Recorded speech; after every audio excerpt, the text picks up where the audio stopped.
Okay, we're going to start the potatoes. So personally for me, I would use 2 medium potatoes for myself or 3 small ones. And so whatever one I choose, I'm going to use 1 bag of the peppers and onions. So what I want to have is obviously the potato peeler. And I also want to have a bowl of cold water with a strainer inside of it. And I'll show you why that makes life easier. And I personally use this small pan for myself, but if you're making for both of you guys, you need a larger one. And you want the a matching lid. Not matching literally, I mean, I like to use this lid because it closes down well on the circle of potatoes.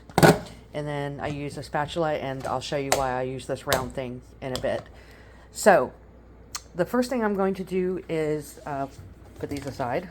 So I'm just going to use the medium ones. So I'm going to peel these, and as soon as I peel them, I'm going to put them right into this water until I'm done peeling both of them, and then we will shred them. So I'm going to pause the video while I peel these.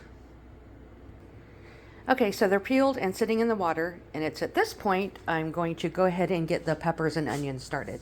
So in my pan, I'm going to put it on about, what is that?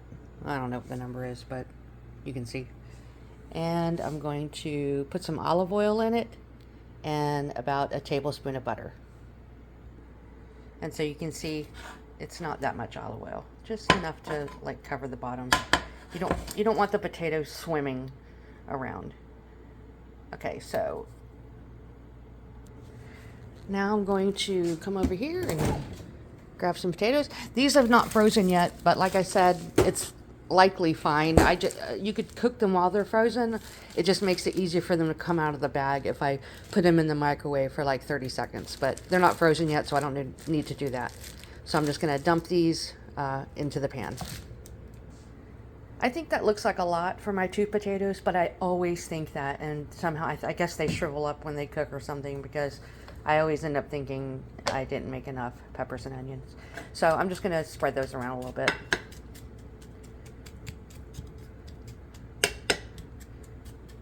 So while those are starting to cook, we want to shred these.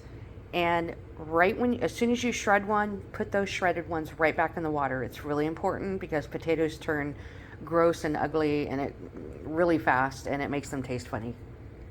So I'm going to shred them using this side, but this side's also good if you like them thinner and finer, but I always just use this side.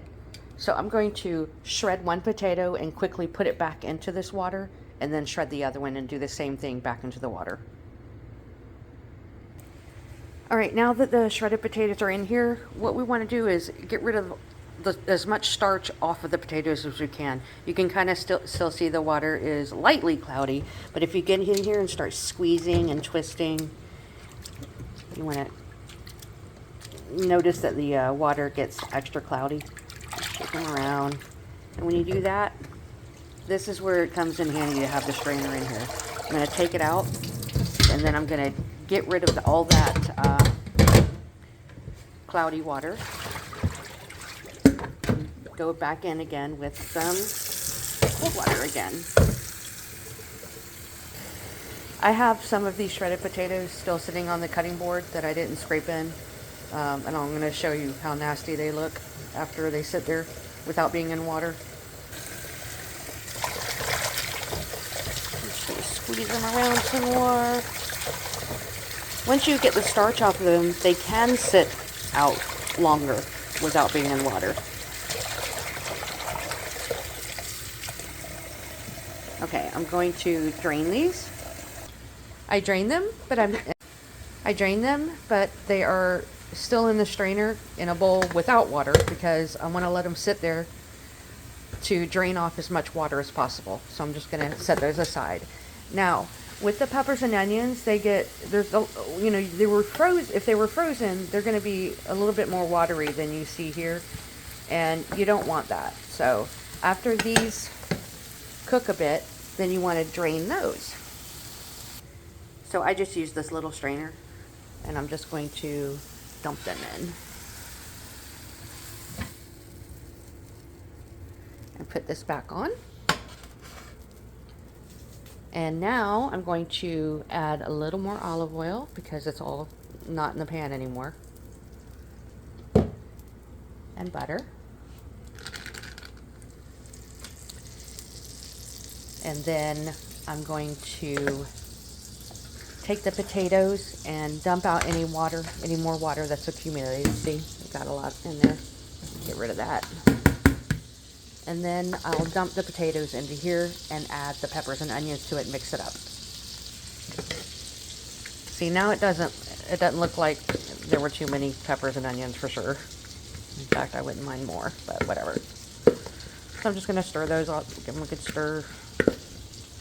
And then, once that butter is melted, shake it around a little. I'm going to put the potatoes into the pan.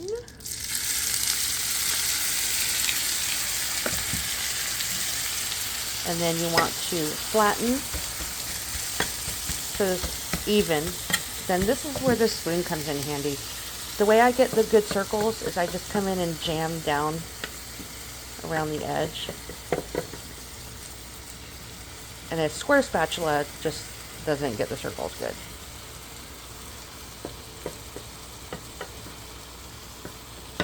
And then I can see it's puffed up in other places, so I flatten again. And then just do this again.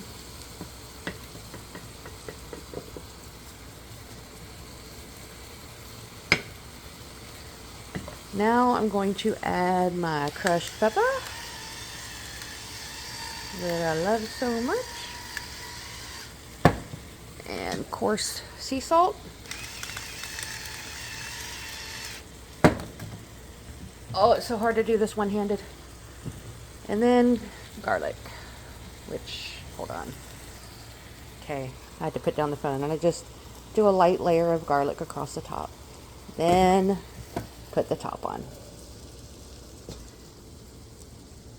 And this is where it just, you know, I don't have times really. I every time I'll check it and I'll see if I'll take the spatula and check if it's crispy enough on the bottom for me to be able to flip. So I'm thinking I'm going to give this at least 7 minutes and then I'm going to check it. So I'm going to pause the video. I want to show you those potatoes that were sitting here. I don't know if you can tell, but they're definitely turning pinkish and ugly. Okay, I decided I'm just going to do regular scrambled eggs with the salsa and cheese instead of the egg casserole because I really should have started the casserole before I did the potatoes.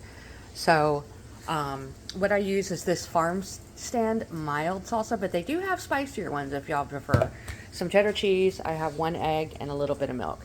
Now this salsa is very juicy, so I'm going to take a few tablespoons of it and throw it into this strainer to get the juiciness out. Okay, so I have my salsa, my shredded cheese, and my egg with a little bit of milk in it. This is the last thing that I cook. Right now I'm going to put together the biscuits. And I have to put the oven on, I think, 425. I'm going to look at the box in a minute, but I'm going to get this started. Check to make sure nothing's in there. Okay, it's actually 450. I'm going to get that started, and then this is the delicious biscuit mix, Pioneer, and they have the instructions right here on the back. So I'm just going to pause the video and put that together. All right, I'm going to check these potatoes,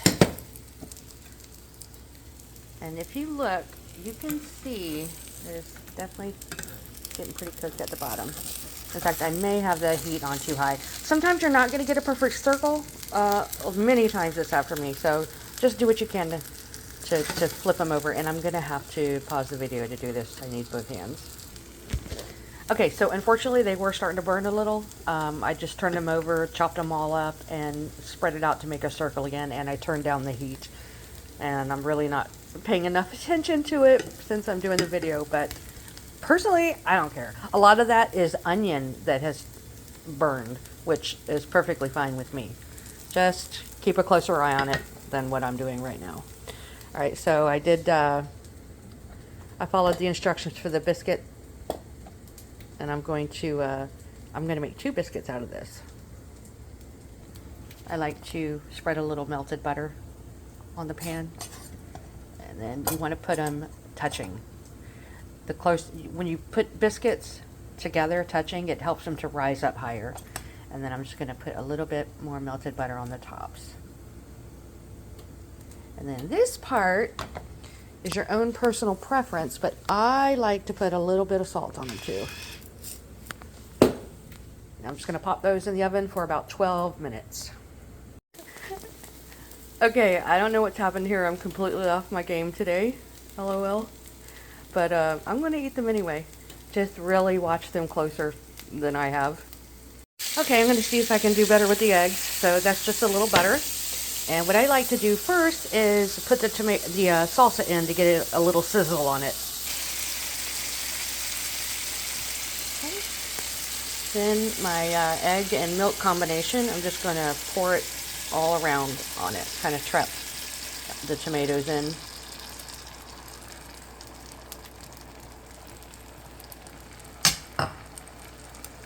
And then, of course, I've got to put lemon pepper on this. Okay, so stir that around a little bit.